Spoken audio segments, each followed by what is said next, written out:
Mystery Man number 2. There's one other thing that proves the man was Detective Goodman, sir. Fuck you. So unlike your early testimony, you believe this to be rock solid, do you? Yes, sir. Solid as stone, sir. If my hand wasn't wrapped in bandages, I'd even give the V for victory sign, sir. Couldn't he just use his right hand for that? Let's hear him out. The witness can't afford to make any more mistakes. To enter the evidence room, one must use their ID card. Is that card hanging from your neck one of these ID cards? Yes, sir. This card right next to my cuff, sir. I keep it here so I won't ever forget it. But what if someone were to steal it from you, keeping it out in the open like that?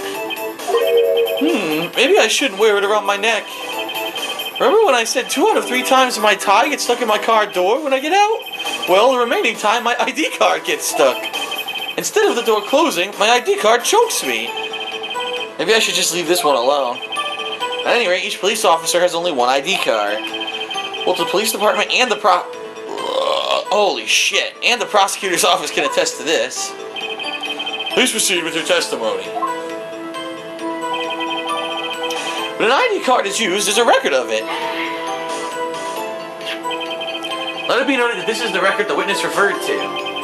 Let me see. Yes, that would be it. Detective Goodman? What's the matter? According to this, Mr. Edgeworth, your name's on here. So it is, Your Honor. Rubble, rubble, rubble! Rubble, look at that ruffle on his neck! Rubble, rubble, rubble! If he's behind all this, being a prosecutor, he could hide the evidence, rubble, rubble! Mommy's that man a blue murderer, rubble, rubble? Shh, don't stare at him! Okay. It would seem the inquiry committee would want to speak with you again today. I have nothing to be ashamed of regarding my actions or their consequences. For now, let us continue with the cross-examination. Poor Mr. Edgeworth, it must be so difficult for him.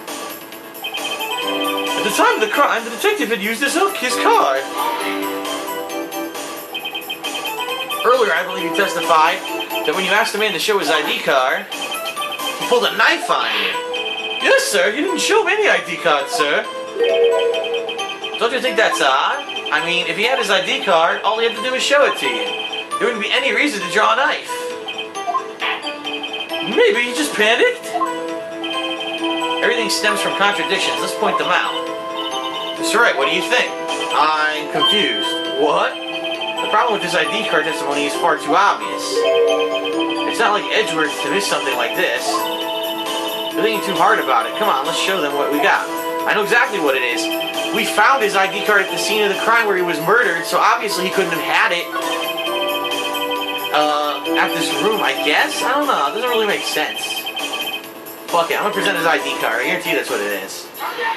Yep, I was right. Wait 1 moment, Officer Meekins. Oh, I'm not good at waiting, sir. I have the victim's ID card right here. I found it at the crime scene. That makes sense. When I say crime scene, I'm not referring to the evidence room at the police department.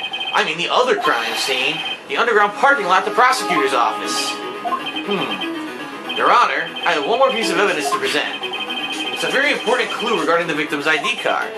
Lost items report? It's only half completed. But it shows that Detective Goodman had lost something on the day of the crime. Something important enough to fill out this report. Let me guess, you believe his something to be his ID card, right? I can't say for sure, but there is a high probability. On the day of the crime, Detective Goodman was not carrying his card.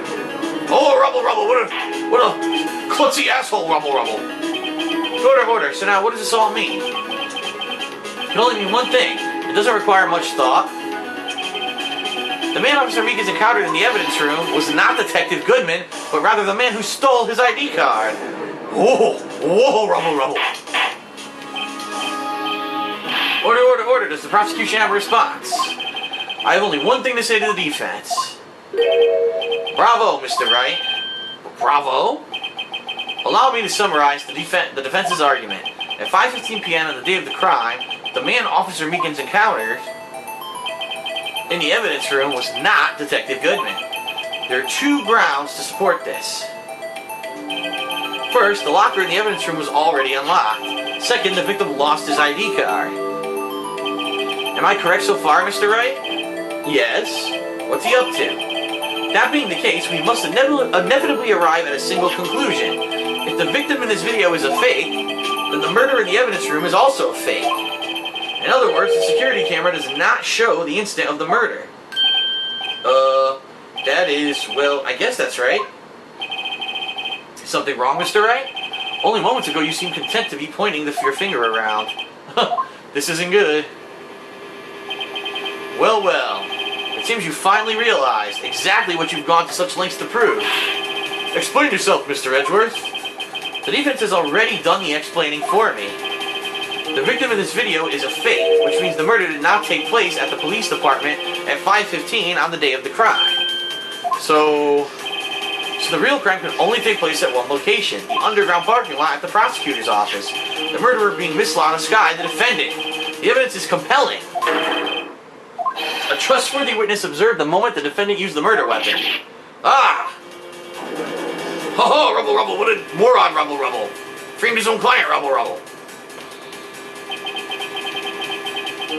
I knew that testimony was too shabby. It was all a trap from the beginning. The activity in the evidence room still leaves many questions unanswered. Who exactly was the victim Officer Meekins encountered? And where did this person disappear to? However, this trial's purpose is to examine only the murder of Detective Goodman.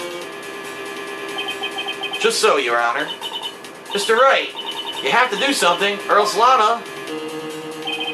What do I do? How am I supposed to get myself out of this mess? Duh. One moment, Your Honor. What now, Mr. Wright? Don't tell me you're objecting to what you've just proven. Of course not, but I almost walked right into the prosecution's trap. What are you talking about? This cross-examination has proven one thing and one thing only. The security video did not show the actual murder.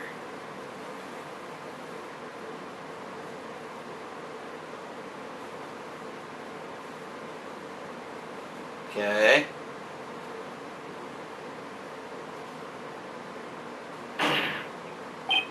However, it cannot be said that it is unrelated to the murder in the parking lot. Specifically, large amounts of blood traces were found in the evidence room. The defense demands further examination into the truth of the matter. Mr. Edgeworth? Yes, Your Honor? If this court were to examine this further, other witnesses will be necessary. Is the prosecution prepared? I'm sorry, Your Honor. The prosecution considered the incident at the police department to be unrelated. We have not prepared any other witnesses for this incident.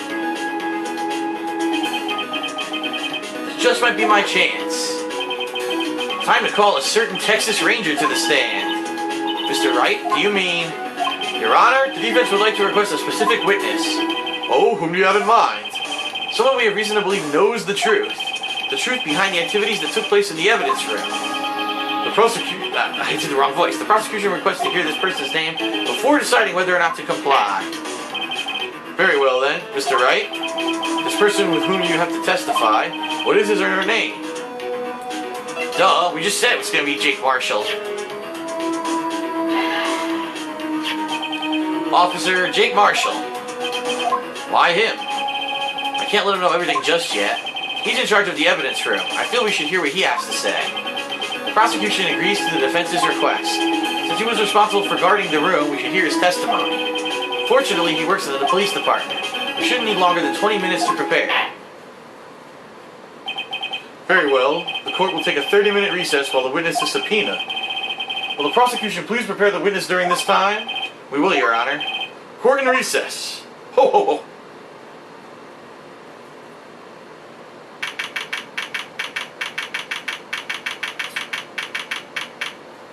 Okay.